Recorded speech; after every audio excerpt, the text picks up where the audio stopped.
That tech with YouTube, a big YouTube logo. This is the test. So how did these two fans look with 24 frames a second? Will it work in my office is the big question we need to answer.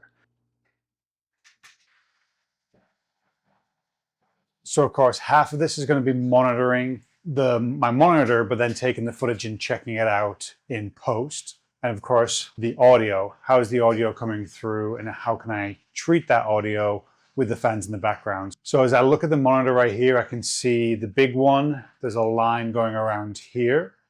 And the little one, there's a quicker line going around. So this is at 24 frames a second. We're going to try maybe 30, but certainly 60 and 120. Probably can't really practically shoot in my office at them frame rates, but certainly between 24 and 30 frames a second. So the idea is to possibly have a logo like this in the background. As I'm here, weirdly enough, I'll see how, again, it comes through after I've treated the audio.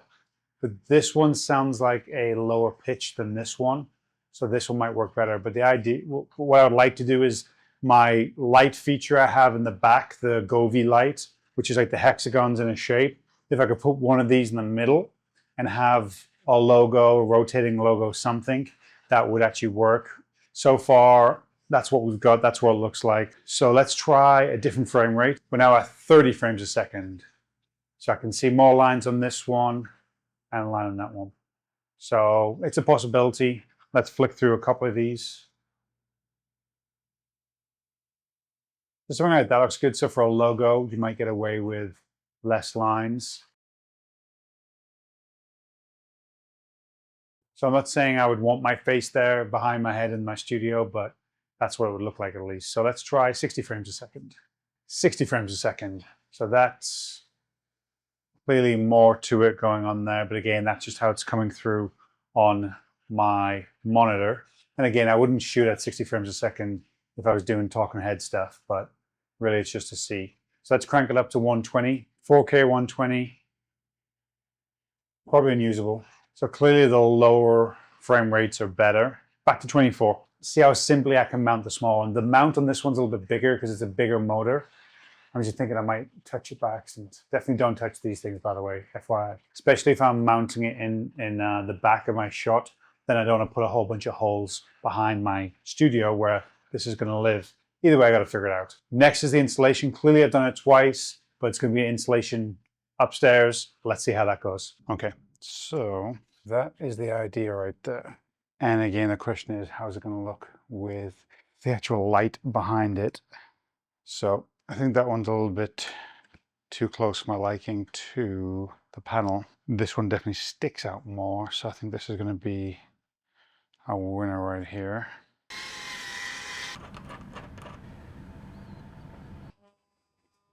So now it's just a case of getting power to it, and then we'll see exactly how it looks on video, and we'll get the studio set, tidied up and set back up the way it normally is. We'll fire it up and we'll play around on the app and see what looks good, how it looks good on camera, and if that's going to be a permanent fixture there. But again, cool technology, but let's see if we can integrate it into the studio setup. So let's see how that looks. We have power. Okay, so there's my face. And then also I'm shooting f24. So let's switch it over to 30 and see how that looks. And there's 30 frames a second. I think 24 is probably better. Is it distracting the background? I think from what my monitor is looking at, probably yes. I'll dial it back to 24. The second thing is audio. So I've got my lav mic right here. And how well can I adjust the audio to cut out the fan noise? Can you hear it? Can you not hear it? Question.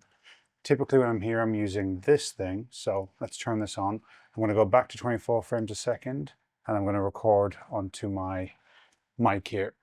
So this is now audio coming from my mic, and this is my usual setup. So I've got my beautiful face right there.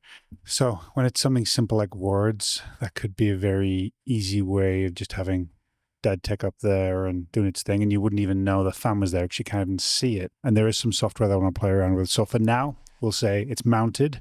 We'll say somewhat works. I have to play around with the lighting setup because I've moved my lighting around to try and light the back, but get it in position where I would be if I was shooting. see how the audio is, see what design I can play around with. There is some software, like I said, maybe just create a custom logo, and then does it stay or does it go? But so far that could very well work. We've got them installed. We've done a couple of tests, and at this point, we've got them both running. So first time I've had them up and going with the mic and the camera set up and the lights all set up in the correct scenario. So we'll see how this looks. Can we get the sound out? Because there is quite a significant amount of sound coming through, at least from my ears, so I can see how much I can get that out of the mic. So we'll just do a test here. We'll say, this is me with my voice with the audio adjusted and played around with, and then here it is unfiltered. So don't know how that comes through. We'll soon find out when we all listen to this. The noise, the ambient noise that it generates. Now let's even do this. We'll turn off this one.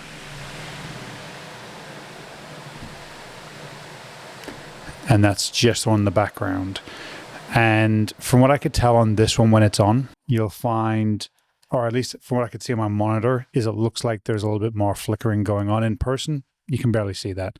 But over the camera, 24 frames a second, you can clearly see it, I believe. And again, I'll have to look back in the footage and test it. But that's with that one off. So with that one, as I believe not being ideal for this video setting, at this point, this one should be good enough. I can see a tiny bit of movement as something syncing up there with the fan rotation, but I believe with the noise of this one being actually a little bit less than the one right next to me, as well as it looking pretty decent, I think, on camera, and in person it looks absolutely great. So as you can see how they look, I believe this one's going to be a keeper for me, and maybe it's not this one, but again, it all depends on how it looks. If I pull this into the editing software on my computer and everything just looks seamless and I can get the audio where I want it to be, what am I going to do? I'm not going to change a thing. I'm going to have them both up. I'm going to have them both on.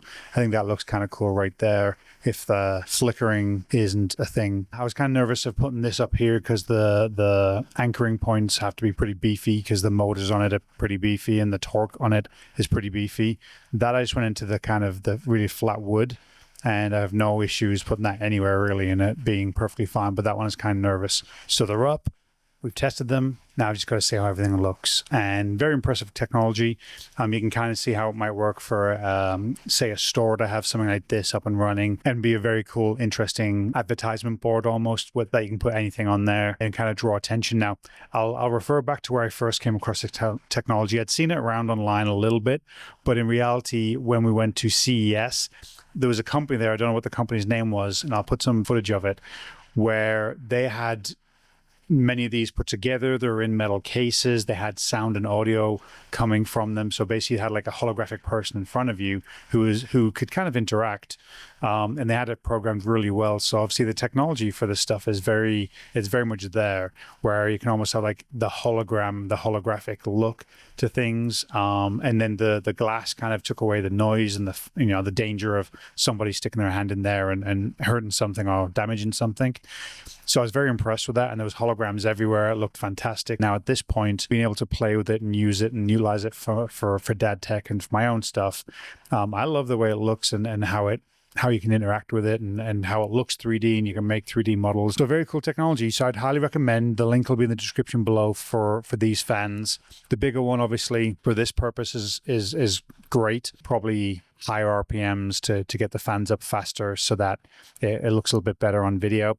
This one obviously maybe is not, from as far as I can tell, but in person, yes. I like it, and I'm excited to use this one a lot more. So if you have any questions about this technology, let me know. So far, I'm very impressed. I'm loving the way it looks, and I think you'll enjoy it too. The cool, new, innovative technology. So check out the link for this version of these products. I highly recommend them. And yeah, I hope you guys have a fantastic day. Thank you so much. Bye. All right, so I just had a little play, and here's a couple more that I've added. So a bit more relevant to what I use it for. So we've got the dad tech you already saw, a different dad tech with YouTube, a big YouTube logo. And that one, it kind of disappears into the surroundings, so it almost looks like it's in the space. Subscribe button, I'll like and subscribe, but you can barely see the like. Some colors, YouTube logo, dad tech in orange, and then back to the other stuff. So that's that one. Okay. And then this one over here, just to see if this looks any different or better. So Dead Tech, my face, colors, YouTube logo. I wouldn't say Dead Tech, but subscribe with the like button. YouTube, QR code. Yeah, so probably a decent one could be, yeah, I think that looks a little bit off. My face hovering. So probably Dead Tech again, still on that one. But that's just some extra bonuses for you guys as to me playing around with some of the logos. So have a great day. Bye.